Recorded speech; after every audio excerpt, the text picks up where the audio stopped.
Last night, around 200 or so people marched to the mayor of Portland's home. It's a condo building. And they launched fireworks at it, started fires in the street, and they threw debris into his lobby. Some suggested they were trying to burn it down. I'll just say they threw flaming debris into the lobby. It could have resulted in a fire, killing tons of people. I'm not sure it was a lobby. It may have been one of the ground floor offices. But regardless, they're trying to set buildings on fire. They've done it in the past. And yes, people can and have died from this. We know that in Minneapolis, a building was burnt down and a corpse was found in the rubble. And it's horrifying. But at the same time, the media keeps telling us nothing to see here. I just saw a tweet from Brian Stelter where he's doing an interview and he's like, oh, Trump's lying about what's happening in Portland. It's not constantly on fire. It's just not true. And they know it. And here's a picture from Oregon Live showing burning trash or whatever, a picnic bench in the street and fireworks being launched in front of these homes. And I think what we're seeing is this idea that what's happening doesn't matter. Now, of course, I think the media is just lying. Like, the easiest way to put it, they're claiming Trump is the one calling for violence and Biden is the one now calling for calm and peace, when Donald Trump's been the one calling for law and order the entire time. From all of this and from the lies we see in the media, it all gets ripped apart with a simple statement from some cops, some sheriff's department, from the sheriff, I believe, or from a sheriff's department. Kate Brown, the governor of Oregon, said that they have a new plan and they're going to shut down the rioting and they're going to restore peace. And she said that deputies would be sent in and state police and all that jazz. Sheriff said no. She claimed he was going to do it. She claimed they would send in deputies. The department said, no, we aren't. It's the criminal justice system that needs to prosecute these people. Sheriff's right. What are we supposed to do? Keep putting police officers in harm's way? For what? They keep releasing the extremists. And then you get Brian Stelter saying nothing's happening. Well, if nothing was happening, why would the governor be calling in a massive task force of police officers from around around various jurisdictions? Answer me that, Brian.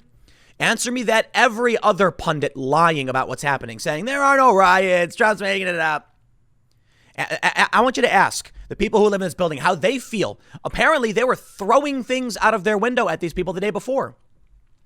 When residents called the police because these far leftists were occupying the lobby of the condo, it was reported that initially the police did not show up. I don't know if they ever did, but here we go.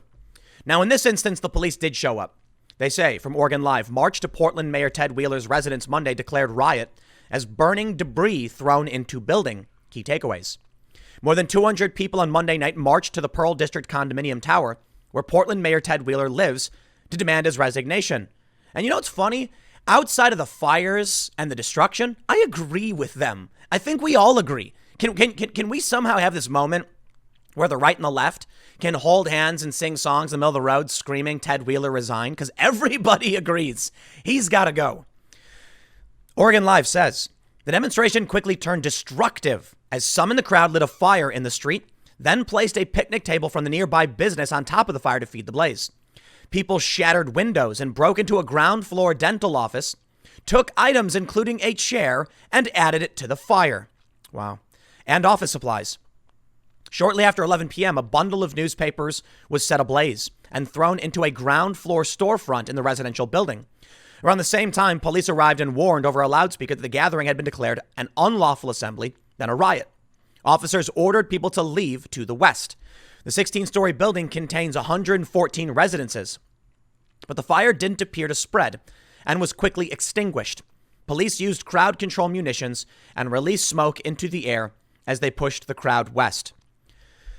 These people are trying to murder innocent residents of Portland. Now, listen, I am not saying that the rioters are showing up and going, I'll kill as many people as possible. No, they're going, throw fire. Yeah, throw fire.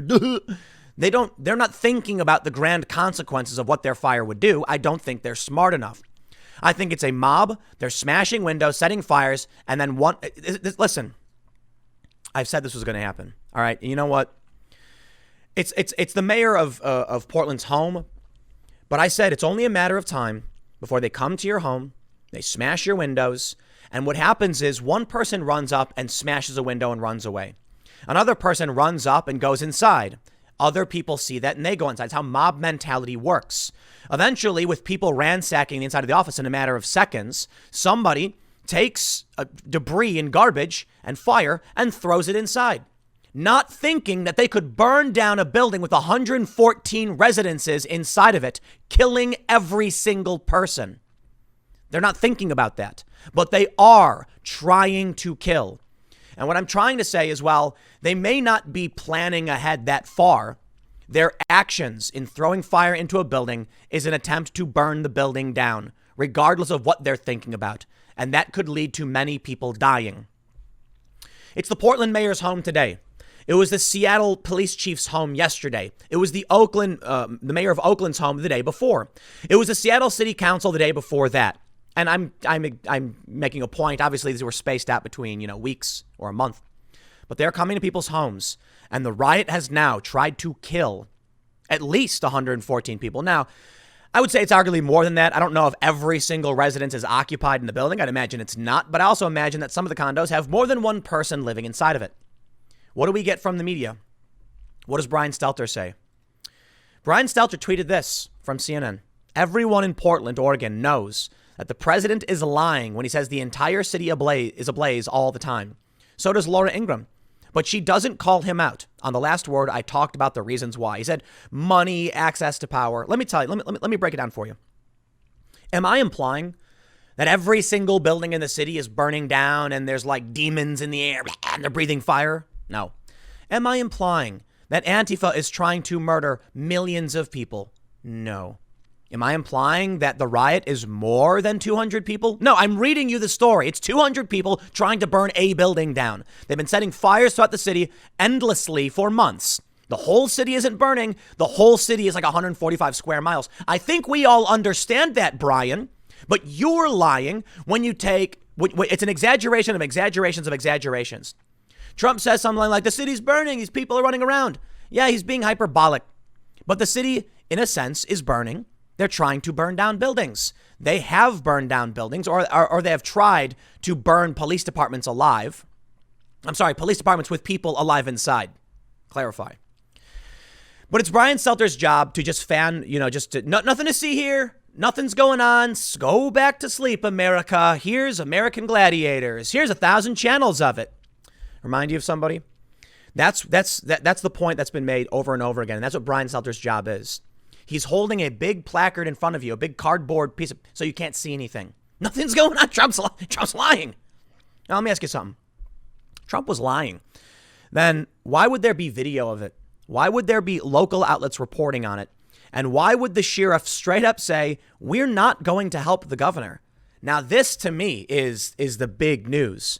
When the cops start saying no, it's not even a blue flu. The governor came out and she was like, we have a plan to end all the violence. She even agreed to bring in the FBI. And I respect that. I do. But it would appear she lied. That's how desperate and insane these people are to put a lid on what they have fomented. Joe Biden's staff providing money to bail out these rioters in Minnesota. Kamala Harris soliciting donations to bail out the rioters in Minnesota. And that's huge. And it's not just that. I mean, they've both praised the protests. And as we know, protest was actually riot the whole time. I've been following this. There have been protests, and I've praised them. But come on, Joe. When Joe and Kamala, when Joe's campaign is bailing these people out, when Kamala is calling for donations, they're not calling for donations for peaceful protesters. Peaceful protesters aren't getting arrested. The people who are at violent riots are getting arrested. Not all of them are throwing bricks, but all of them are at violent riots. So I'll do this. Let me quote the far left. They said, it's a really funny tweet they put out. If you have 12 bad cops and 1,300 good cops won't turn over the 12 bad cops, then you have 1,312 bad cops. 1312 is far left code for ACAB. All cops are bad. I'll put it that way. Keep it family friendly. So I can say the same thing if you want to play that game. If you got 12 violent rioters and 1,300 peaceful protesters who won't stop the 12 violent rioters, you have 1,312 violent rioters now, don't you? Now, I think that's silly. Of course you don't. A lot of dumb people are just down there mindlessly. And then all hell breaks loose and they run around panicked and frantic. And then that's what the extremists want, however. It's one of the tactics of the far left to radicalize people. They want people to experience getting locked up, and they want people to not understand. So here's what happens. They encourage people to show up. They say, everybody, we're gonna protest and hold hands and sing Kumbaya. These people come out in their hippy dippy, smiles and tie-dye shirts or whatever. And the far left goes and punches a cop. Then the cops say, okay, it's violent. We're going to start clearing it out. The normie people who are there are going, what's happening? Why am I being attacked? And the cops are like, move, leave. And they don't. And then they start getting what the left does. They start filling these people's heads with propaganda. They start saying, wasn't it crazy how the cops just moved in for no reason? They used to do this to my live streams, and I didn't like it. I would be streaming, and there's one famous moment during Occupy. They start shaking a barricade, and the cops are like being pushed back. And then one guy grabs the hat off the head of a cop. So he pulls out his baton, or one of these cops does, and he starts using it sideways to push people back. They start pushing him and shoving the barricades, and then he starts swinging it violently. The far left took only the clip of the cops swinging the baton defensively, but claimed it was offensively. That's what they do. So they wait until the violence erupts, the regular people are panicked, and that's the footage they release. And then Brian Stelter comes out and helps them do it. No, the entire city isn't burning, but the far leftists are going around to various residential neighborhoods in the city periodically over the past 3 months, and they've attacked people in their own neighborhoods. It's happened. So you can argue that, Brian Stelter's taking this interpretation that it must be 50,000 people burning down buildings or nothing. Or you can say, if 200 people keep getting released to the point where the cops say they will not be coming in, something is going on. And when they come to different neighborhoods, it's only a matter of time before they come to yours. And remember when I said they'll go to your home, they'll break the window, they'll go inside. They just did it to Mayor Ted Wheeler. Now, I don't like the guy, but come on, man, stay out of that building. I don't agree with anything. I think we can insult the guy. We can call for his resignation. But throwing flaming debris into his building, stealing things from an office, breaking into the stores at the ground level. It is only a matter of time before the marches in the residential neighborhoods do the same thing to someone they think is a Nazi. And that could be a random guy. Some random guy walking on the street. We've seen the video. They get shoved to the ground. It's only a matter of time. And you can laugh and you can say, oh, please, Tim, it's not going to happen. I am not predicting lottery numbers here. I'm telling you, I'm showing you an article where they literally went to the homes, the private homes, 114 homes in one building, and they threw burning garbage into the first floor. That could have started a fire. A lot of these modern buildings are hard to burn, but that's no excuse for throwing burning debris into a building this way. And I'll tell you what, I said they'll come to your home. It's only a matter of time because they've done it. They've gone to Tucker Carlson's home. They've gone to Cassandra Fairbanks' home. I'll tell you what, this is worse. 114 residences. They could have killed hundreds of people. And they don't care. And neither does CNN or the New York Times. They will spit in your face with lies. They will piss on you and tell you it's raining. Oh yeah, that pain and suffering, nothing to see here. Now the cops don't even want to come in. KATU says, the sheriff of Clackamas in Washington County say they will not send staff to help with protests in Portland after Oregon Governor Kate Brown unveiled a plan to address the violent protests. The plan called on several local law enforcement agencies to help, including the sheriff's offices of Washington and Clackamas counties. Clackamas County Sheriff Craig Roberts said the governor did not approach his office before rolling out the plan, intended to address the violence and arson while also protecting free speech. We've got the statement here. Let me read it for you from Sheriff Roberts. On Sunday, August 30th, I read that Governor Kate Brown announced a new plan to address the lawlessness happening in Portland. I was surprised to read that Clackamas County Sheriff's Office was part of the plan, since the governor's office never contacted me. Had Governor Brown discussed her plan with my office, I would have told her it's about changing policy, not adding resources. Increasing law enforcement resources in Portland will not solve the nightly violence and now murder. The only way to make Portland safe again is to support a policy that holds offenders accountable for their destruction and violence. That will require the DA to charge offenders appropriately and a decision by the Multnomah County presiding judge not to allow offenders released on their own recognizance, and instead require bail with conditions. The same offenders are arrested night after night, only to be released by the court and not charged with the crime by the DA's office. The next night they are back at it, endangering the lives of law enforcement and the community all over again. For all of us in law enforcement, keeping our communities safe is our first priority. Had Governor Brown asked me, I would have told her that no amount of human resources will stop the cycle of violence, her term, that is making Portland unsafe. For that to occur, the criminal justice system will need to do its part and hold offenders accountable. How pathetic that the governor did not actually even talk to any of these people. She lied to everyone. I feel bad for people who live in Portland, man. Y'all got some good hot sauce and donuts, apparently. They got a great donut place in Portland. And I remember, Portland was a beautiful place. It really was. And for the most part, the same is true. This is the game that the media is playing. We know that if you go to Washington, D.C., you're going to walk around just fine. These are the lies of the media to manipulate you. Here's what you need to understand. I was in Egypt during the revolution. If you follow my content, you've heard me talk about this before, but I have to give the context for a lot of people who may be new to my show. When I was working for Vice, I was in Egypt during the second revolution. You could walk 2 blocks away and there was a McDonald's and you could have a burger and watch soccer like nothing was happening around you. You could take a ride to Heliopolis. I went to the mall, bought a phone, grabbed, you were trying to get some internet, had kebabs, really good, by the way. I think it was like sheep or lamb, and had a Coke. And we sat down and we just hung out like nothing was happening. But it was a revolution. This is what people don't understand. It takes very few people to disrupt and destroy the system and overturn a government. The overwhelming majority of people in Egypt probably were just like, we want change, but leave us alone. It was a few thousand people in Tahrir Square. Outside of this area, it was normal. Not completely normal. I mean, there was a lot going on. You had in Nasser City, which was not too far away, the Muslim Brotherhood holding big prayer gatherings and occupying this large area. But for the most part, what people need to understand, there will never be a moment where the entire city is aflame. Never. That's not what people should be worried about because that's extremely rare. What people should be worried about is roving bands of hundreds of people trying to burn down condo towers. I mean, I remember that story from the UK about that building burning down. It can happen. And what would we be saying right now if the police didn't come in and stop this violence?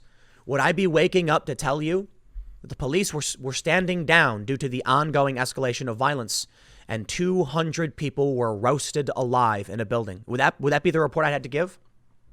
That's what I'm worried about. So long as people like Brian Stelter continue lying about what's going on and acting like it's not happening, there's probably people in Portland who don't even know. We see these videos. They come out and they're like, look, Portland's so dangerous. And they show a normal street. How psychotic is that? I have video footage from Egypt. I could go there and be like, there's no revolution. Look, there's somebody eating McDonald's. Everything's fine, everybody. That's the trick. That's the game. One thing I've talked about in reference to all of this violence is how few people are required to actually destroy a system. And the more our population expands, the easier to destabilize it becomes. If you have 100 people living in a city and 1% of them riots, it's one person running around screaming. 2 people can stop this person. If you live in a city of if you live in an island of 2.5 million, Manhattan, and 1% starts going out and rioting, that's almost comparable to the amount of police. Let alone if 10% were. If 10% of the population of Manhattan came out, it would be absolutely insane. But if you had even just 1%, just 25,000 people, how would you stop that? And they would say 99% of the people in Manhattan are peaceful. It's this 1%. Let's say you have 1,000 protesters and they're peaceful. And they say it's only a small percent of the people who are violent. That could be 100 violent extremists trying to burn down buildings. It takes one person setting aflame one stack of papers in the lobby of a building to kill hundreds of people. They're going to tell you it's not happening. I'm grateful the police came in, cleared these people out, and made sure those who live in that building are safe, Ted Wheeler included. I don't like Ted Wheeler, but I certainly wish him the best of health. We're supposed to be, we are, I guess. You know, we're the sane people. We don't want to see anybody hurt. It's really annoying when people are like, do you see these people cheering for the death of those in Wisconsin? And I'm like, yeah, well, I'm not fans of those people either. I'm sure there are certain people who are saying, look, if you try and grab the barrel of a gun, you get shot, you die. That I get. The people who are cheering for it, you're wrong. We shouldn't be cheering for this. You do not want full-scale conflict. Trust me. Very few people who want it actually have experienced it. The people claiming they want it. But most people on the right don't. What did we hear from the friend of the victim in Portland? Law enforcement needs to deal with this. You're right, sir. What did Donald Trump say? The police need to deal with this. What have I been saying? The police need to deal with this. What is the left saying? Get active. What did Joe Biden say? It's time for action. What did Kamala Harris say? Please donate to bail these people out.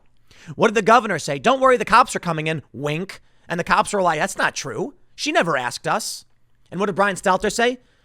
It's not happening. Donald Trump's lying. There are no protests. Brian Stelter got on TV and said there is no war in Ba Sing Se. I can't believe it. I mean, I can't believe it, really. But what I'm trying to explain is my exasperation, the incredible lies that we see from the media. From the New York Times, Biden condemned violence. Why won't Trump? Only one candidate incites his supporters to mayhem.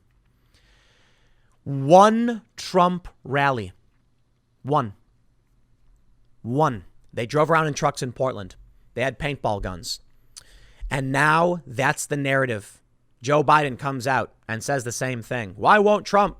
I challenge him to condemn the violence on both sides. Trump literally did that years ago. And Joe, you smeared him relentlessly for doing so.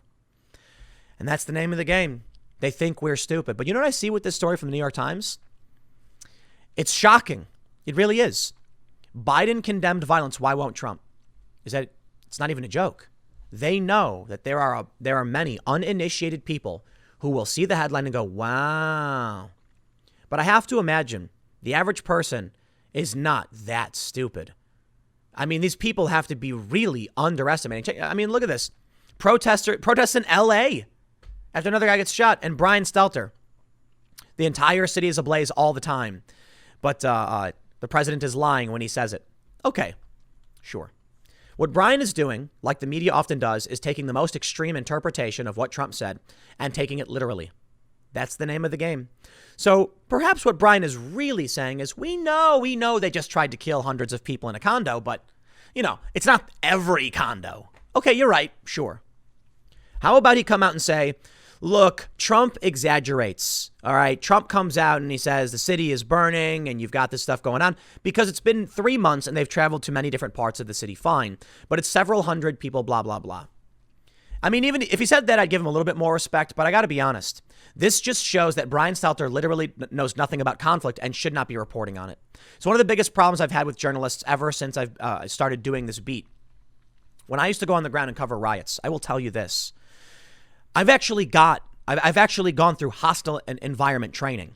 I thought it was stupid and I thought I was smarter than the people there because I've actually been in, hostile situations and they didn't understand tech. But I digress. All of my personal arrogance aside, I actually understand conflict. Brian has no idea. He's just a dopey upper class elite who thinks let them eat cake. Sitting atop his ivory tower as you get attacked going to work, as you're scared you can't wear a hat. Brian sits in his ivory tower in New York City going, there's no conflict. Oh, Trump's lying. It reminds me of this comic that the left likes to use, where there are two birds sitting there drinking tea, and one bird says, Mr. Owl isn't a violent predator, is he? And the other bird says, hasn't given me any trouble. And the next panel, he goes, I don't understand what Mr. Mouse keeps saying about Mr. Owl. That's the joke. That's the point they're making, is that because they're not victimized by it, it doesn't exist. That's exactly what Brian Stelter is. The upper class, extremely wealthy elite on CNN, who his entire basis of his show is complaining about Fox News, telling you it's all a lie. And I'm sure the people in Portland are now worried. They just tried to burn down a condo. If you're not worried, you're not paying attention. It doesn't need to be 10,000 people. It can be one arsonist on the loose. I just watched the movie Zodiac. You ever see that movie?